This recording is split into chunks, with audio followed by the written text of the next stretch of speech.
పట్టం కట్టుకుంటారో మొదటి విషయం మాత్రం మాకు వదిలేయండి అంటున్నారు బెంగళూరు సోదరీమణులు భవానీ రేవతి.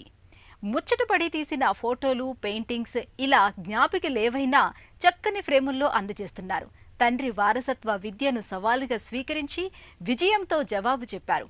కార్పెంటరీ కార్యశాలను వ్యాపార ప్రపంచంగా మలుచుకున్న అపూర్వ సహోదరీమణులు భవానీ రేవతిల జైత్రయాత్ర ఈ కథనం.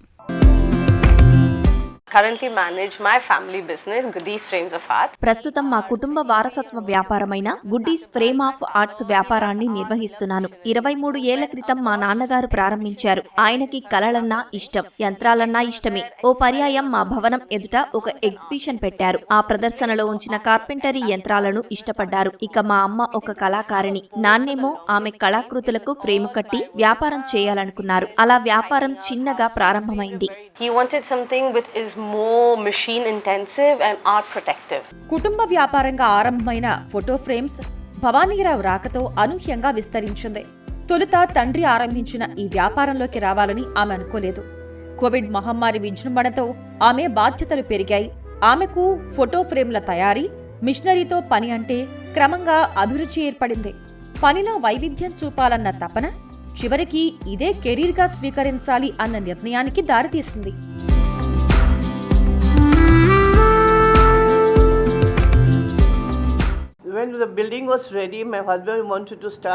భవనం సిద్ధం కాగానే ఏదో ఒక వ్యాపారం ప్రారంభించాలని మా వారు అనుకున్నారు. ఫోటో ఫ్రేమ్ల తయారీ అంటే ఆయనకి ఓ పిచ్చి అనుకోండి.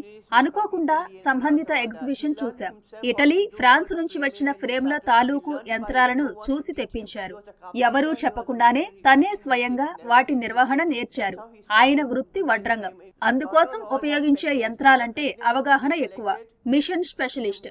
చెక్కను కట్ చేయటం నుంచి అన్ని పనులు స్వయంగా చేసేవారు. అలా ఒక కుమార్తె ముద్దు పేరు గుడ్డీస్ తో వ్యాపార సంస్థకు ఆ పేరు పెట్టారు. ఫోటో ఫ్రేమ్ల తయారీ రంగంపై ఇప్పటిదాకా మగవారి ఆధిపత్యమే కొనసాగింది. అలాంటి రంగంలోకి సాహసంతో వచ్చారు భవానీరావు. కానీ అనేక సవాళ్లను ఎదురైనా వెనకంజ వేయలేదు. హస్త కళాఖండాలు కదా, నాణ్యంగా చేసందిద్దాం అనే తపన బయలుదేరింది. ఆ తపన, నిబద్ధత ఈ రంగంలో ఆమె పాత్రను సుస్థిరం చేశాయి.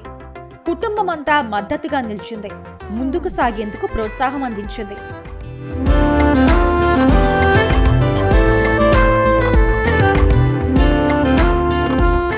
Most important thing was to preserve the art. కళను సంరక్షించటంలో ముఖ్యాంశం ఏమిటంటే దళారీల ప్రమేయం ఉండకూడదు.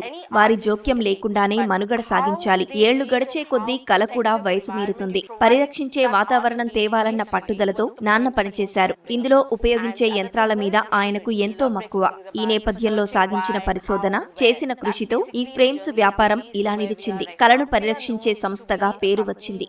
Goes over and above and beyond to find ways, creative ways to preserve art. ఈ ఫోటో ఫ్రేమ్స్ వ్యాపారానికి ప్రశంసలెన్నో వచ్చాయి. Goodies Frames of Art is a family-run business. మా photo ఫ్రేమ్ల వ్యాపారం ఓ కుటుంబం నిర్వహించే వ్యాపారం. మాది అభిరుచి కలిగిన కళాకారుల బృందం. ఈ ట్యాగ్ లైన్ ను చెల్లెలు తయారు చేసింది. అసలు సృజనాత్మకత మాకు నరనరాన ప్రవహిస్తోంది. నాన్న ఆరంభించిన ఈ వ్యాపారాన్ని సోదరి, నేను కలిసి నిర్వహిస్తున్నాం. నా తోడ్పాటు ఉంది. అయినా నిజాయితీగా చెప్పాలంటే చెల్లెలిదే ముఖ్య పాత్ర. బోర్డ్ రూమ్ లో ఉన్న గదిని వడ్రంగి కార్యశాలలా మార్చింది తనే. ఇందుకోసం స్వయంగా తనే అన్ని పనులు చేసింది. To a carpentry workshop setup where she kind of does things by herself. ఛాయాచిత్రాలు, మనసు What we are adding now, they are very వినూత్న ఆకృతులు, ఎప్పటికప్పుడు నాణ్యతను, నవ్యతను జోడిస్తున్నాం. ఇక్కడ రకరకాల ఫ్రేమ్స్ ఉన్నాయి. ఇక్కడ నాణ్యతా ప్రమాణాల తనిఖీలు అనేకం ఉన్నాయి. కొన్ని మార్కెట్ ఫ్రేమ్స్ అంటారు. కొందరు వాటికే ప్రాధాన్యమిస్తారు. కానీ ఇంతలా డిజైన్ చేయలేరు. సౌందర్యాన్ని ఇనుమడించేలా అక్కడ నాణ్యతా ప్రమాణాలు పాటించడం, నిర్ధారణ తదితరాలు ఉండవు. quality control in terms of visual aesthetics. Bhavanirao Guddi frame of art వ్యాపార సంస్థ విస్తరణను లక్ష్యంగా నిర్దేశించుకున్నారు. ఆత్మను అద్దుకున్న ఆవిష్కరణలు కావాలి, శ్రేష్టతకు మారుపేరుగా నిలవాలని ఆమె తపన. ఆమె కథ ఒక విజయగాథ. చిన్ననాటి అభిలాష అలా ఉండిపోయింది. అభిరుచితో తండ్రి వ్యాపారాన్ని వారసత్వంగా స్వీకరించారు, వృత్తిగా చేపట్టారు. ఇది మీ పని కాదు అనే ఛాందసాలను తుడిచివేశారు. కళాసృజనతో నవ జవసత్వాలు ఇచ్చి ఫోటో ఫ్రేమ్ల తయారీలో వ్యాపారంలో తనదైన ముద్ర వేశారు.